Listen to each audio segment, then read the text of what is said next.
আজ আপনাদের শোনাবো এক আদিবাসী যুবকের ইসলাম ধর্ম গ্রহণের কাহিনী। হ্যাঁ দর্শক, আপনারা ঠিকই শুনছেন, এক আদিবাসী যুবক তিনি ইসলাম ধর্ম গ্রহণ করেছেন। কেন গ্রহণ করেছেন, কি কারণে গ্রহণ করেছেন, বিস্তারিত আলোচনা করব এবং উনি ইসলাম ধর্ম গ্রহণ করে কি বললেন সেটাও আপনাদের শোনাবো। প্রথমেই বলি, এই বিজেপি ইসলাম ধর্ম প্রচার করছে, কারণ যখন থেকে বিজেপি ক্ষমতায় এসছে তখন থেকে মুসলিমদের প্রতি একটা বিদ্বেষ ঘৃণা ছড়াবার চেষ্টা করছে, আর সেটাই হয়ে যাচ্ছে ইসলামের প্রচার, অমুসলিমদের হাতিয়ার। তারা যারা শিক্ষিত, যারা বুঝে, তারা কিন্তু পড়াশোনা শুরু করে দিচ্ছে যে ইসলামকে নিয়ে যেভাবে গালিগালাজ করা হচ্ছে, যেভাবে বলা হচ্ছে, আসলে কি ইসলাম এটাই?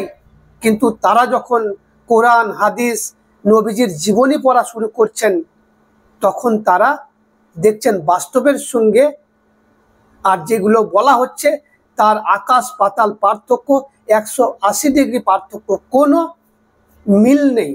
কোরআন হাদিস এবং নবীজির জীবনী পড়ে যেটা বুঝতে পারছে তারা, যেগুলো রটানো হচ্ছে, যেগুলো বলা হচ্ছে সম্পূর্ণ মিথ্যা এবং ভিত্তিহীন।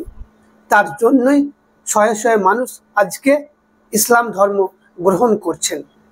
তাই এক আদিবাসী ভাই বাঁকুড়া জেলার, তিনিও এই বিজেপির যে প্রোপাগান্ডা, সেই প্রোপাগান্ডার সত্যতা যাচাই করতে গিয়ে তিনিও ইসলাম ধর্ম গ্রহণ করে ফেললেন।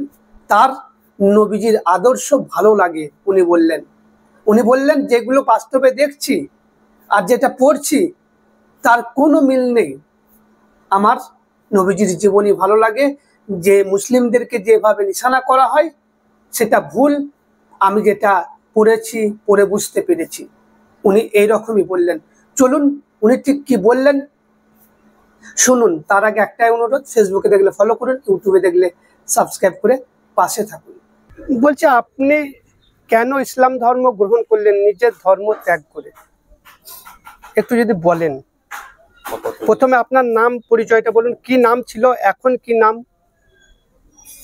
আমার নাম ছিল আগে সঞ্জয় সোরেন, এখন বর্তমান নাম হয়েছে আব্দুল্লাহ মল্লিক। কেন আপনি নিজের ধর্ম ত্যাগ করে মুসলিম ধর্মে এলেন? আমি এই ধর্মে অনেক কিতাব পড়েছি, কোরআন শরীফ পড়েছি এবং সেই সব পড়তে পড়তে অনেক ভালো লেগেছে এবং নবীজির জীবন অনেক কাহিনী শুনেছি এবং সেসব পড়েছি। ভালো লেগে ইসলাম ধর্ম গ্রহণ করেছেন। কেন আপনার এই বই বা কিতাব পড়ার উদ্দেশ্যটা কি, কিসের জন্য আপনি পড়লেন? আমি সব কিতাবই পড়েছি এবং মুসলিমদের এই কিতাব পড়ে আমাকে অনেক ভালো লেগেছে এবং দেখেছি যে আমি যার চোখে দেখছি কিন্তু সেটা এক, এবং কিতাবে যেটা পড়েছি সেটা আলাদা। এই যে এখন মুসলিমদের প্রতি গালিগালাজ দেওয়া হয়, মুসলিমদেরকে বাঁকা চোখে দেখা হয়, সে জায়গায় আপনি ইসলাম ধর্ম গ্রহণ করলেন, বা ওদের সঙ্গে আপনার ওরা যে ধারণাটা মুসলিম সম্প্রদায়ের প্রতি রাখে সেটা কি ঠিক নয়? কি বলবেন? কোরআন হাদিস পড়ে আপনি কি জানতে পেরেছেন?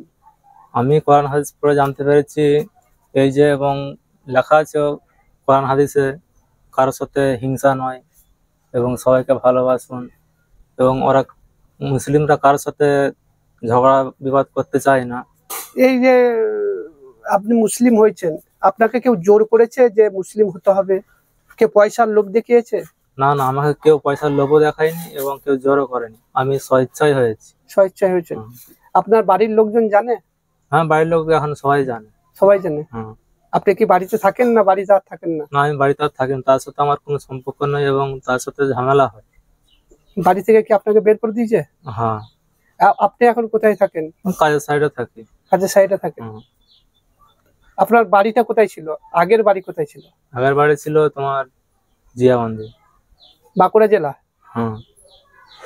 তা এখন আপনি কি ওই বাঁকুড়া জেলাতেই থাকেন না অন্য কোনো জায়গায় থাকেন? না, হ্যাঁ, আমি অন্য কোনো জায়গায় থাকি। অন্য কোনো জায়গায় থাকেন। কি বলতে চাইছেন, কি বার্তা দিবেন আপনি? কি বলতে চাইছেন, সমাজকে কি বলবেন, কি বার্তা দিবেন? আমি এই ধর্মে এসে প্রচুর খুশি এবং সকলের মহব্বত ভালোবাসা পেয়ে ভালো আছি, এবং মুসলিমরা অনেক ভালো, মানুষ তাদেরকে খারাপ বলে। যে খারাপ বলে ওটা ঠিক নয়। না, মানে আপনি ওই খারাপটা খুঁজতে খুঁজতে আপনি ভালো হয়ে গেলেন। হ্যাঁ। বুঝতে পেরেছি। মানে আপনার পড়ার উদ্দেশ্য ছিল যে মুসলমানদেরকে বিভিন্নভাবে সোশ্যাল মিডিয়ায় গালিগালাজ করা হয়, বিভিন্ন ন্যারেটিভ তৈরি করা হয়, এইটাকে আপনি পড়তে গিয়েছিলেন, মানে দেখতে গিয়েছিলেন সত্যি মুসলিমরা এত খারাপ নাকি, দিয়ে পড়ে জানলেন যে যেটা শুনছেন বা দেখছেন তার বিপরীত পুরো। হ্যাঁ, পুরোটাই উল্টো। পুরোটাই উল্টো। আপনার নবীজির কোন জিনিসটা বেশি ভালো লেগেছে? আদর্শ ভালো লাগে। নবীজির আদর্শ ভালো লাগে। আসসালামু আলাইকুম, সবাই আমার লেগে দোয়া করবে।